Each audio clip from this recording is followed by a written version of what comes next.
This is Discern Realities, a Dungeon World podcast. My name is David. And my name is Jason. Let's move into our first segment.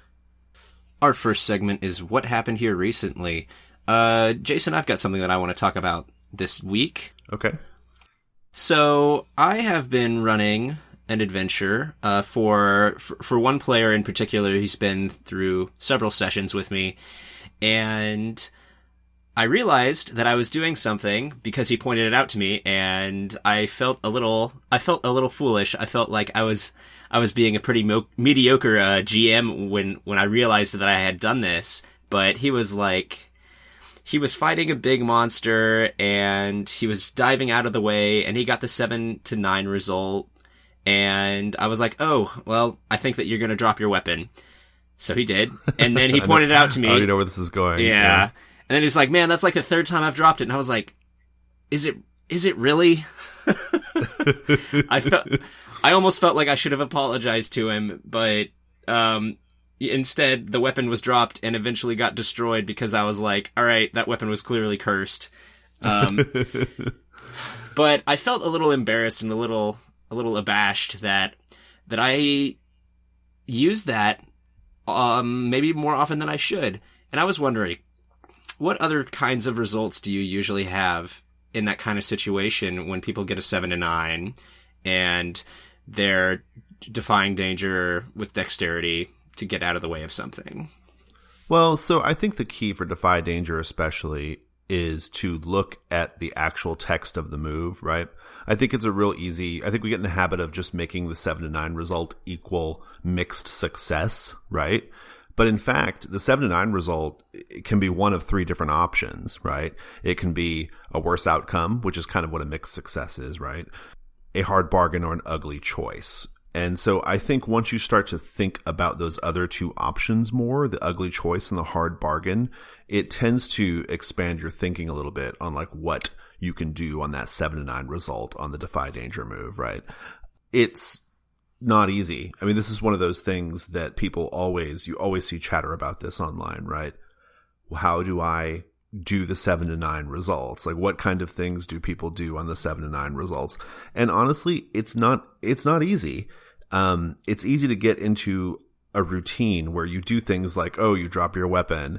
Oh, you dive out of the way, but you fall down and now you're prone.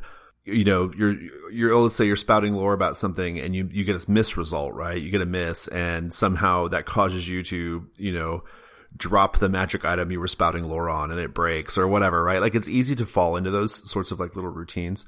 I don't know what the answer is, honestly, David. I think it's just like practice, maybe might be the right answer there.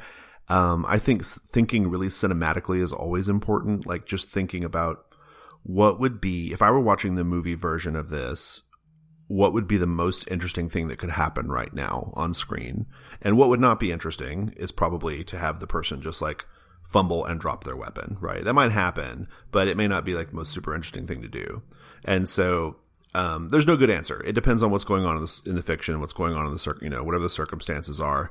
But I think you always just pay attention to all your GM moves. Something I do routinely, which might be helpful to you, David, is I go through the GM move list periodically and I remind myself what they all are, because I'm at a point now when I run this game where I've internalized a lot of them, and I definitely have like common sorts of like fallback things that I do in different situations. And I also don't like think about the name of my GM move when I'm doing it. I just sort of do what I'm going to do, and it always like kind of fits into one of the GM moves, But I think it's helpful to go back and review the GM move list and start thinking about what each of those things means and like how they might manifest in the fiction, right? It's just like a good little exercise to do periodically. Yeah, it might be time for me to do a remedial GM training. I don't know. I think the ones where I offer a choice are usually my players' favorites, but those are the hardest ones to come up with. Yeah, they're a little tricky. They are the best ones, though. One thing that I do is I will, as a meta condition, I will say, okay, here are the two things that could happen in the fiction, and now you choose. And essentially you kind of give the players a little bit of agent, control over it, and they'll make the decision they think is best. But yeah, you're right. It's not easy to come up with those things. Yeah. It can be tricky on the fly, especially. Yeah, definitely. Yeah, I mean, I had a good one that session too. Like, I probably should have offered it to that player had I realized that he had been the victim of the drop your weapon thing so often. Because I don't think anyone else had. It was just him. Somehow it got to him, and I kept cycling that on him. But anyways, we talked about it. We're friends, and I'm gonna do better. Do better. Another thing, also, David, to keep in mind. Actually, this just occurred to me, is ask the table, right? Like, if your player gets a 7 to 9 on Defy Danger or a miss, and you're called upon to sort of provide some sort of like worse outcome or bad outcome or make a move, throw it out to the table. Like, what do you guys think should happen? I do that. I mean, occasionally, if I'm just stuck, I might say, let's do hard choice or whatever it's called, and then just like ask each player to like, ask 2 players to supply the choices. Yeah, that's a great idea. That's pretty interesting. All right, well, that's all I wanted to say about that. Let's move on to the next segment. Our next segment is What Should I Be on the Lookout For? Jason, what do you have for us this week? Adventures on Dungeon Planet. Oh, man, I love Adventures on Dungeon Planet. So Adventures on Dungeon Planet, now that I've said it 3 times, is a science fantasy, I guess, skin of Dungeon World by Johnstone Metzger. It's pretty terrific. It's one of the earlier things that came out for Dungeon World, but it's still great. It still like holds up really well. What it does is it provides a new set of playbooks and compendium classes and monsters and hireling rules and spaceship rules to basically make your Dungeon World game into a science fantasy game. Okay, and science fantasy, for people who don't know what that means, the easy comparison is like John Carter, Princess of Mars, like all that stuff. That's like a science fantasy sort of setting, right? Think not like real hard sci-fi, but like more whimsical, fantastical sci-fi. That's what Adventures on Dungeon Planet does. In terms of just like the book, it's very high production value, like all of Johnstone Metzger's products. The typography, the layout, the art, it's all really beautiful. The content is really terrific. It sort of drops a lot of the tropes of your normal D&D style fantasy that just don't fit in a science fantasy context, and replaces them with things that do. And so you end up with like a mix of playbooks. So you have these like replacement playbooks alongside the playbooks that also work, from the core playbooks from Dungeon World that also work in a science fantasy context. And so some of the playbooks that are replaced, for example, the wizard, there's no wizard in Adventures on Dungeon Planet. Instead, you have the technician, and the technician is a character who has like these machines, and these machines have different operations, and the operations are kind of spell-like, but they're more of a scientific sort of like thing. So that's a pretty cool one. The fighter is replaced by a big android fighting robot called the Engine of Destruction. The paladin is replaced by the Earthling. The Earthling is the very classic sort of heroic science fantasy character a la John Carter. Just that sort of thing. There are rules for spaceships. There are rules for how to have different types of hirelings that make more sense in a science fantasy context. It has this really nice collection of science fantasy monsters.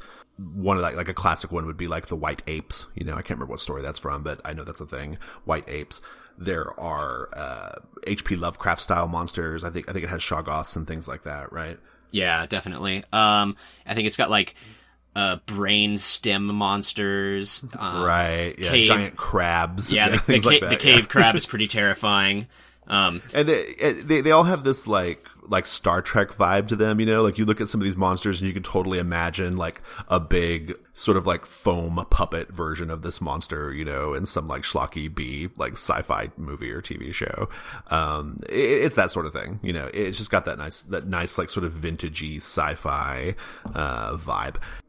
Here's how I use it.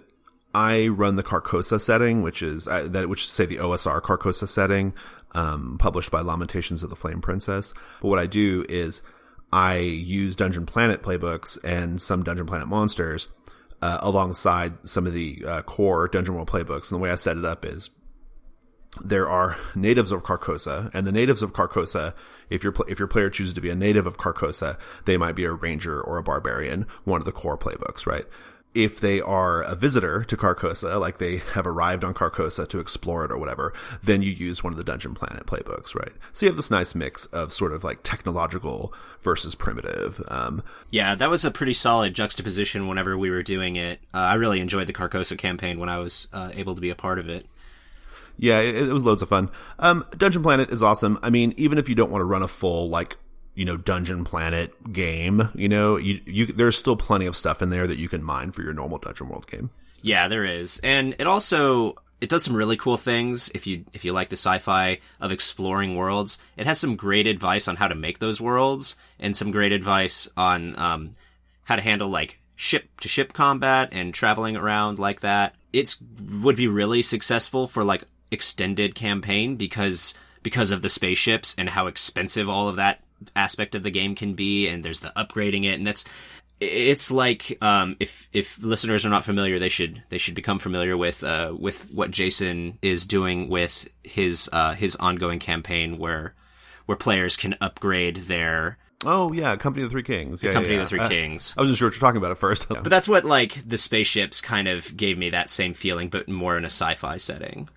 Oh, so like you can kind of like upgrade your ships and stuff. Yeah, there's huge, all kinds of things you can do, and they're like monstrously expensive. So it could take a significant amount of time to do it. Got it.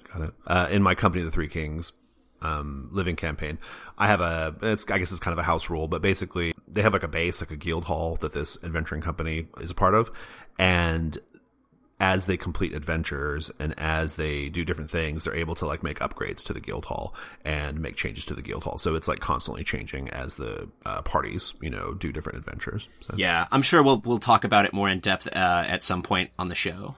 Yeah, but in the meantime, I mean, Adventures on Dungeon Planet, totally awesome. It's great stuff. It's a really good bargain. I think you get the PDF for, I want to say $10 or something. It's people should go check that out. It's good stuff. All right. Well, that's all that I had to say about it. Let's move on to our next segment. Our next segment is What Here Is Not What It Appears to Be. Jason, this week I'd like to talk about Dungeon World players and how they may not necessarily be what they appear to be, and in particular, what being a good player is all about.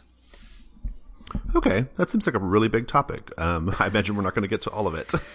No. I think we picked a couple really specific things that we want to talk about, and we'll leave the rest of being a good player to another day. But it's not saying like if you aren't doing these things or are doing these things in a different way, or you're a bad player. But it's about being the best player you can be, kind of thing. I think that's right. I mean, one thing that we do on the show a lot is we talk about, like from the GM's vantage point, like how to make things better, how to do things in an effective way based off our experience. I run far more games than I play in. And so I don't have a lot of experience as a player of Dungeon World, in fact. But I do observe my players at the table. And I do know like which players, the ones that I think are being really successful, they engage in certain behaviors. And so, yeah, we should definitely talk about some of that stuff. Yeah, and if I'm being honest, I have way more experience being a player than GMing. Right, yeah, I think I've GM'd maybe like a dozen sessions. We'll get both perspectives. Yeah. Okay, so one thing I really am not a big fan of is when players play really defensively. And now this is a thing that I know a lot of more traditional role-playing game players do. I used to do it because those games sort of train you to be defensive. They train you to be a defensive player. They train you to be very like focused on preserving your character, not making the wrong move, just playing really safely, right? And I think Dungeon World really, really sings when the players are not playing defensively, And so it might be helpful to describe like what I mean by defensive play. And I think what I mean is I don't mean just like turtling up, and like not doing dangerous things in combat or not taking risks. Like I really think that you should always like try to, take risks if you can. It's just more interesting, right? But also I think when you're playing really defensively, you're also not being open to the contributions and suggestions of the rest of the table. And so sometimes, for example, I've seen players offer up like a really cool idea for another player's character. They might say, hey, I think it would be really awesome if your character they had some sort of like warrant out on their head in this town, or there's somebody who's like after you in this town. And then the other player says, no, I don't want to do that. Because they're just thinking like, I want to preserve my character. I want my character to not ever be in any kind of like sticky situations or trouble, right? And they've basically just got kind of shut down, like this like a thread which could be really cool to explore in the fiction, because they have a certain idea of what their character's about. And I think I think there's a balance there. I think you should always like try to stay true to your character as best you can. You should always be having fun, but you should also be open to other people's ideas. And that kind of leads to something else I want to talk about, which is I am not a huge fan of when players come to the table with a ton of backstory for their character. That is not a thing I'm into. I have thoughts about that though. I'd be curious to get what your thoughts are just initially on it though, David. Yeah. So to your first point, the point of wanting people to let their characters live dangerous lives. I think that's a big part of core dungeon world, where in the GM section, it talks to the GM and says, your job as a GM is to be a fan of the characters. And I think that's good advice for players too. You should be a fan of your character that you have and other people's characters. So you should throw them into, dangerous situations, and be okay with that. Make it like a cinema. We didn't come here to watch them hide behind their shield and poke with a stick, and walk down a hallway with a 10-foot pole and all of this. Like, it's okay to have your character be in some kind of peril. Now, obviously, I'm not asking you to like, I see a dragon, I run straight at it. That's a bad idea. That's just stupid. Right? But if you see a dragon and you swing from a chandelier to try and land like behind it where you think that you see a loose scale, that's pretty damn cool. I think what the defensive player will do is say, "Oh, there's a dragon. Let's not go there." Yeah, that's right. that's the worst of all, because right, yeah. I mean, unless the GM is like, you probably shouldn't go there. People are going to understand this idea, right? Because we've all been at the table with people like this. They are so interested in preserving their character that their character doesn't do anything, and that's a big problem. I think that's a really big problem. I think players should be willing to put their characters out there and do dangerous things. So, okay, now backstory. Going back to backstory. I think, because I think these are two sides of the same coin in a way, right? I think people who develop like tons and tons of backstory for their character are not particularly interested in what happens at the table. Okay. That's just my feeling on it.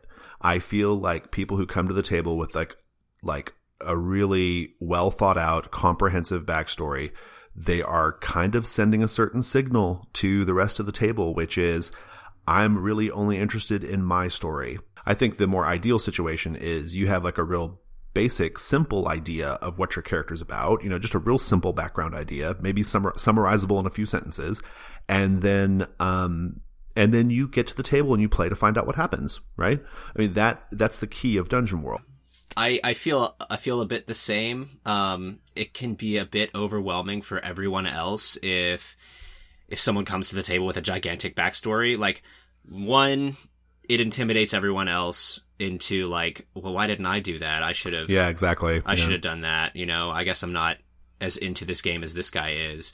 And then two, it's like you said, what are you really interested in here? Are you interested in the emergent play that we are all going to contribute to, or are you just interested in writing a story? In writing your story, yeah. Yeah. And also you're really, really tying people's hands when you do that, So this kind of goes on to my next point, which is you should look for opportunities to help develop the stories of other player characters, not just your own, right? And one of the ways you can do that is by asking really like probative questions of the other players. Often we leave it to the GM to ask those questions, but players can ask those questions as well. One really great way you can do that is between sessions, think about what happened in the story and prepare some questions for the other PCs. I think that a lot of those kind of questions are good to have coming from the GM, but when players ask other players questions, it's always helpful if you're including yourself in in the question. Like, why do you think that me and you, like, why are we adventuring together? Do you think it's probably because of something like this? And then they're like, yeah, that sounds pretty cool. I could see us doing that, you know, looking for that together, or me promising you this, or you extorting this from me, or whatever. That's the core of being a good Dungeon World player. It really is. I mean, I think that's what the point of the bonds are, right? The bonds are meant to be there to sort of spur those conversations, but you shouldn't just stop at the bonds, right? It should be a constant process. I think that's good for this session of best player practices. Yeah. We'll probably revisit the topic at some point in the future, but for now, let's just stick with those. Let's move on to the next segment. Our next segment is What Here is Useful or Valuable to Me. Jason, what did you have in mind to talk about this week? All right, I have a set piece this week. So I am a big fan of like really, really tropey stuff. You throw out like a tropey thing, you know, that everyone understands, that we've all seen 100 times, and then you like give it a twist, right? Kind of subverting it a little bit, right? And so that's what I have today. A lot of times when I kick off Dungeon World for a brand new group of players, particularly players who have never played Dungeon World, but they've played like, say, Dungeons and Dragons or something like that, I have this in media res fight thing that I do, whereby the party is traveling to the dungeon or whatever, wherever they're going, and they get jumped by a group of evil humanoids. If there's anything more tropey than a fight with evil humanoids in the first session of a D&D game, I don't know what it is, right? You know, have some orcs, have some goblins, have an ogre, right? But then my little twist that I give it is I include an Orc One-Eye, okay? Now, in Dungeon World, in the text, there is a monster called the Orc One-Eye. It's like an orcish priest, and if you know your D&D lore, it's an orcish priest of the one-eyed orc god Grumpsh. But that's just me being a D&D nerd. Jeez, I didn't even know that. Yeah. So the Orc One-Eye is on page 281 of Dungeon World. And the Orc One-Eye has this move called Rend Flesh with Divine Magic. Okay. And so based off that move, Rend Flesh with Divine Magic, I've created this neat little twist to the set piece of the classic humanoids attack the party, right?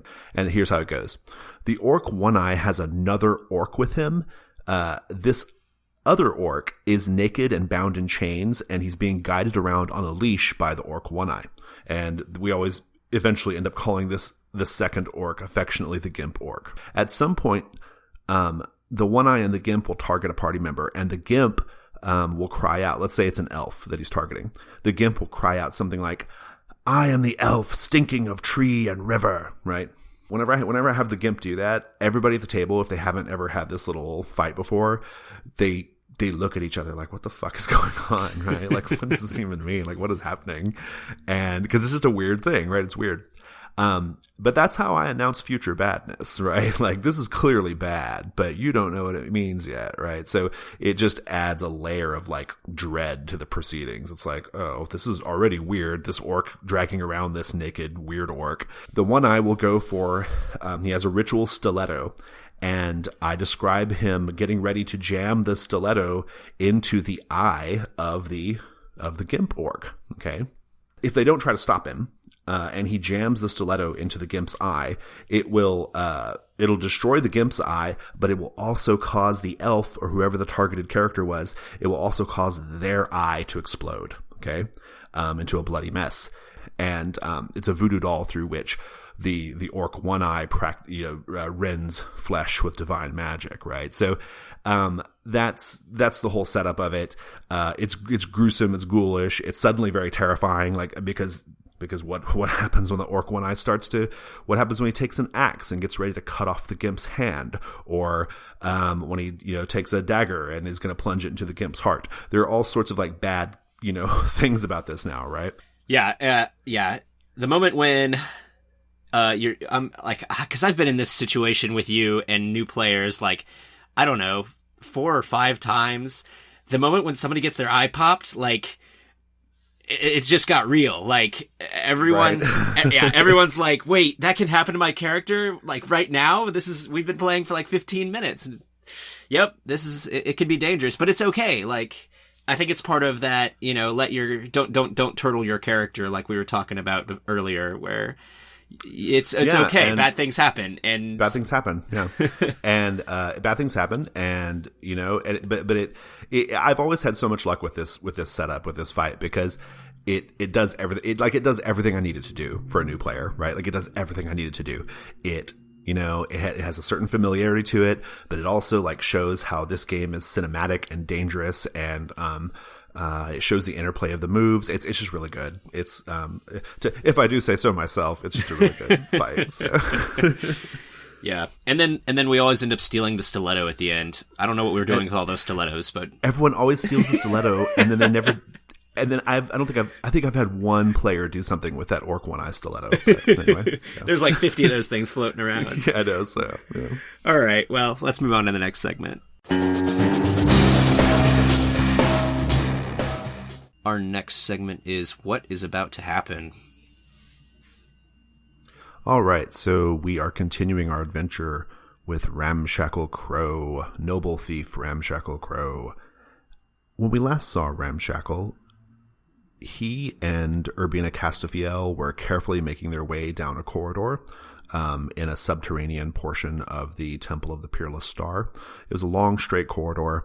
There were traps. There were also these round metal grates that show a sort of built-in crawl space on the other side of the wall, or like inside the walls.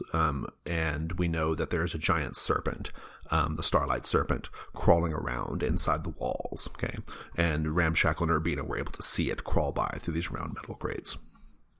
Also worth pointing out, those metal grates, I think I said it last time, but those metal grates are on hinges, so the snake can just push them right open. Okay. Yeah, that's not awesome. So that's what we're picking up. And so you and Urbina have made your way toward the end of this long passage, and you find yourself at a door. It's a very similar door to the door that led to this subterranean portion. It is iron. It has a decorative star carved in, like, or sort of worked into it in bas relief. A very like sort of stylized 5-pointed star, single iron door. It has a handle and a lock mechanism. What do you do? Okay, so we checked the last one for traps. We better check this one as well, because the last one was trapped. She's like, "You are very brilliant, Ramshackle." I don't need this from you right now, Urbina. There's a giant snake back there. And no, you have a logic. The way your logic flows, your mind, it's very impressive to watch. Now I can't tell if you're patronizing me or not, Urbina, but I'm going to take it as a compliment and say thank you, milady. You are very welcome. Are you going to help me check for traps or what? She says, "Well, what if I told you this wasn't really my specialty?" What do you mean? Aren't you here being a thief stealing things? Yes, I am. But, I've never picked a lock before. And I've certainly I wouldn't know what to look for traps. I don't mind saying it. I know my strengths and I know my weaknesses. You are utterly useless. Oh, am I? Well, I don't know how you would have made it this far if you can't pick a lock or find a trap. Perhaps I have other tricks up my sleeve. I certainly hope so. And I start getting on my hands and knees to check for traps. She says normally there'd be a 10-foot pole, right? I don't think I have one of those. That's amateur work. No one uses a 10-foot pole anymore. Well, so then how do we do it? Show me how. All right, come down here. So we get on our hands and knees, and I take some of that powder that I was using before, and I run a line of it right along the edge of the door, and I start to blow it underneath the door to see if it catches on anything or shows anything. Typically, this would like show where a plate would be if there was one, or it might even show if there's like a really thin wire. Sometimes it'll catch on the wire. She says, "Interesting. Yeah, you can go ahead and roll Trap Expert if you want." Okay. 7. Is there a trap here? If so, what triggers it?